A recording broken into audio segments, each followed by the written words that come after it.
অনেকক্ষণ যাবত তো আমি কাজ করলাম, এখন আমি বসে বসে একটু রিলস দেখলাম। আরে বা, আগে তো অনেক সুন্দর নাচতে পারতাম আমি। আরে এই মেয়েটা কি করতেছে? না আম কাটতেছে, আম খেতে তো আমার অনেক ভালো লাগে। আরে আম্মু এখানে কি করতেছে? আরে আম্মু তো এখানে আম খাওয়ার ভিডিও দেখতেছে। একটা কাজ করি, আম্মুর জন্য কিছু আম কিনে আনি। তাড়াতাড়ি করে এখন আমি বাজারে যাব, বাজারে গিয়ে আম্মুর জন্য আম কিনে আনবো। আরে বাহ, এখানে তো আমি আম পেয়ে গেলাম। কাকু, এই আমের দাম কত? আমাকে কিছু আম দিয়ে দাও। আচ্ছা ঠিক আছে, কাকুর থেকে আমি 1 কেজি আম নিয়ে নিলাম। এখন তাড়াতাড়ি আমার বাসায় যেতে হবে।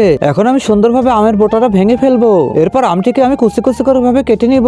তারপর এই মরিচগুলো আমের মধ্যে দিয়ে দেবো সুন্দরভাবে। এরপর আমি এইখানে সুন্দরভাবে মরিচের গুঁড়া দিয়ে দিলাম। তুমি কি ফ্রি ফায়ারকে ভালোবাসো নাকি তোমার বাবা মাকে ভালোবাসো? যদি বাবা মাকে ভালোবাসো তাহলে চ্যানেলটাকে লাইক কমেন্ট সাবস্ক্রাইব করো। আর লাইক কমেন্ট সাবস্ক্রাইব না করলে বুঝবো তুমি বাবা মাকে ভালোবাসো না। আর 1 কে 2 কমেন্ট করে জানাও। মরিচের গুঁড়া দেওয়া হয়ে গেলে একটু দেবো লবণ। এই তো এখন এটা রেডি হয়ে গেছে। এখন এটি সাদা রুমাল দিয়ে জড়িয়ে নি। এখন এটা বারবার বাড়ি দিতে হবে। আরে বা, রাজু এখানে কি করতেছে? এই দেখো মা, তোমার জন্য আমি কি বানিয়েছি। আরে বা, আম খেতে তো আমার অনেক ভালো লাগে। এটা তো খেতে অনেক টক কিন্তু অনেক মজা। আম্মু অনেক টক কিন্তু খেতে অনেক মজা লাগতেছে।